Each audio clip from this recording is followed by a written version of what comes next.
my YouTube channel, Do Me and Lovely Things. Thank you so much for tuning in. Please don't forget to like, share, and subscribe, and of course leave your comments down in the comment section below. I absolutely love to hear from you.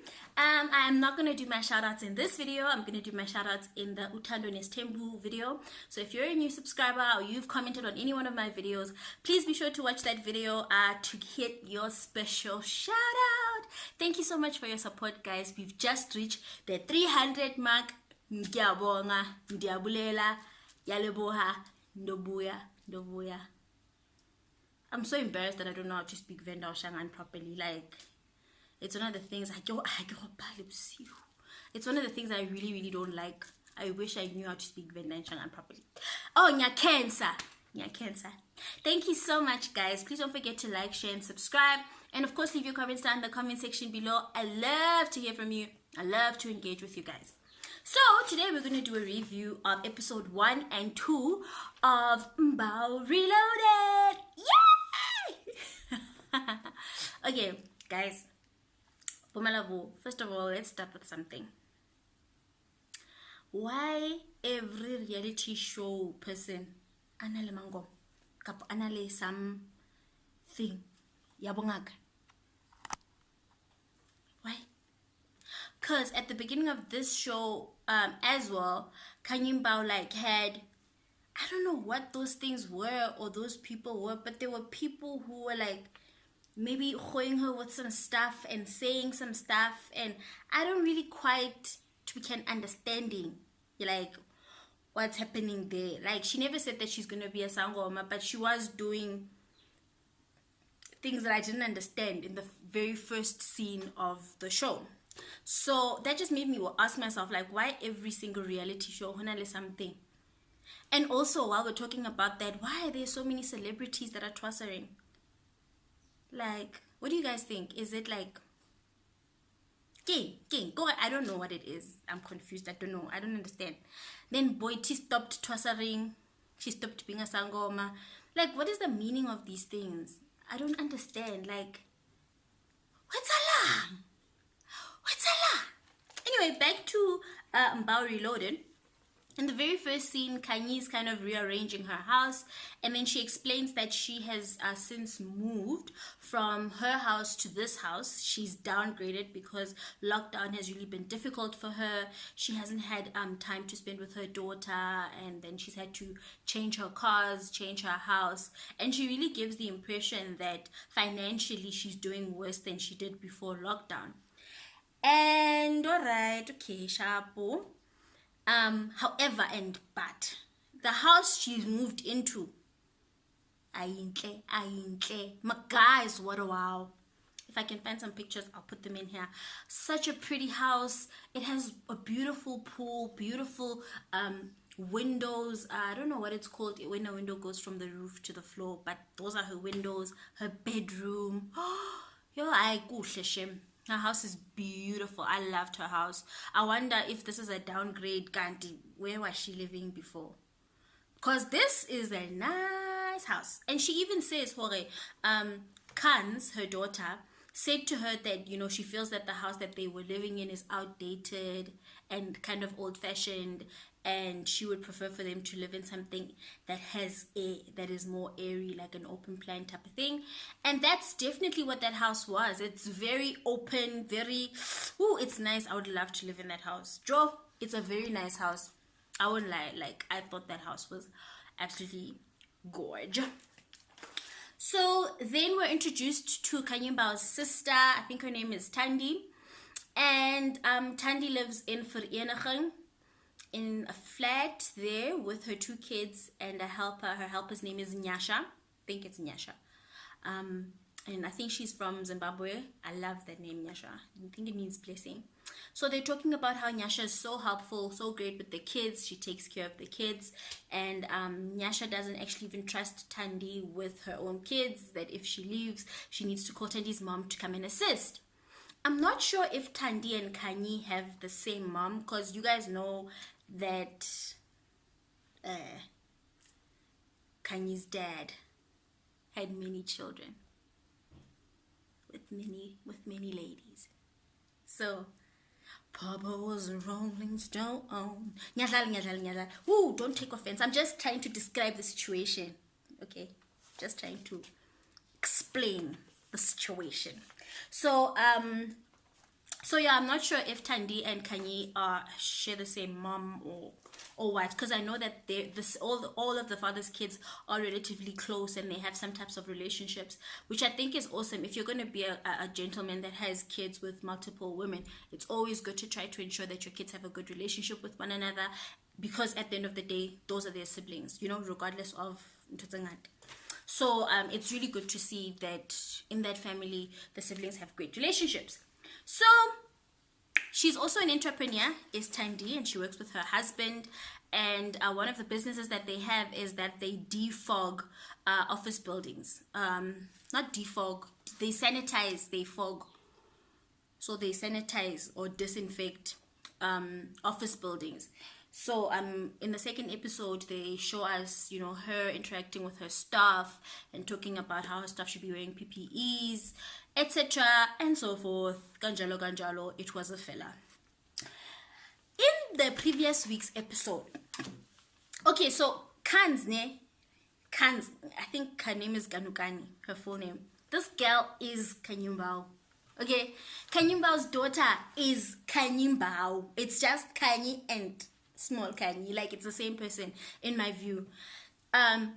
Remember when Khanyi Mbaus' personality just out there, ghetto, fun, a bit abrasive, a bit brash and stuff like that. Her daughter is very similar, very honest, just upfront about what she thinks. In the first, when they're sitting in front of the camera and they're doing those one-on-one things, she says, hi, my name is Khanz. I'm not famous, but my mom is. But now I'm in this show, so we'll see how it goes. I'm like, yes, girls. You must have a vision. You must have a goals. You must have something you're working towards. So I very much think that there's something she's working towards. As a 14-year-old, I mean, you can imagine what that could be. If on her mind she wants to be famous in this reality show, then she's a really smart girl and one Khanza, and I like her a lot. So one of the things that she was saying in the I think it's called testimonial, those things, I don't know what they're called, those interviews. She mentions Hore Yena and her mom haven't spoken for months, and if she doesn't instigate communication between herself and her mom, then that communication is not done. Yeah. Okay, when I first heard her say that, I was like, Khanyi, hell, king. I thought you lived with your child. I hope you're not a deadbeat mom. That's when I first heard that. But after watching the second episode where Khanyi was explaining that she was going through a breakup, she was moving houses, she had to downgrade parts of her life, so she thought it would be safer for her kid to be with her mom in a more stable environment. It made sense to me. And secondly, knowing kids don't see the whole picture, right? You could find that for the past 10 years of her life, her mom has been her ride or die, there every moment, they've been always communicating. But because in the past few months, her mom has had to be busy or has been a bit distant, she might feel like it means her whole life her mom has been distant. Her whole life, it means her mom has been, if she doesn't call mom first, mom's not gonna call first. You know how I think that kids can get like that, where they lose perspective, because not that they lose it, they never had it because they're kids. So they don't have perspective. Or no, just because things are like this now, it doesn't mean it's always been like that, and it doesn't mean it will always be like that. So I think it's one of those situations when she said that, and I just think that their relationship right now might be going through a tough time. I think Khanyi is trying her best, but sometimes, as I often say, your best is not good enough, and that's okay. It's okay. Sometimes you can do your level best. You can go all out, the best that you can do at that time, and the people you're doing it for can still be like, it happens. It's life. So Khanyi then was speaking to her sister to say this child is going to be a problem if you don't talk to her, if you don't do something about it, because she's getting out of hand, blah blah blah. So to me, it seems like Khanyi is very reliant on her sister to kind of co-parent her daughter with her, which is tricky because her sister has her own family, her own husband, her own kids. So, you know, and a kid needs her dad at the end of the day. There's no replacement. There's no replacement. Unfortunately, it's a reality in South Africa that a lot of our families are like that, where it's a mother and then we don't know where the father is, and then you're reliant on the aunts and sisters and cousins and stuff to help. But at the same time, there's nothing that can take the place of another parent in a child's life. So it is what it is. Okay, so in the second episode, Lasizwe visits Khanyi. And of course, Lasizwe is asking Khanyi about Tebogo, which is a question that we all want to know. What happened to Tebogo? You know the guy from... What's the name of that group, man? Kwela Debza. Is it? I think so.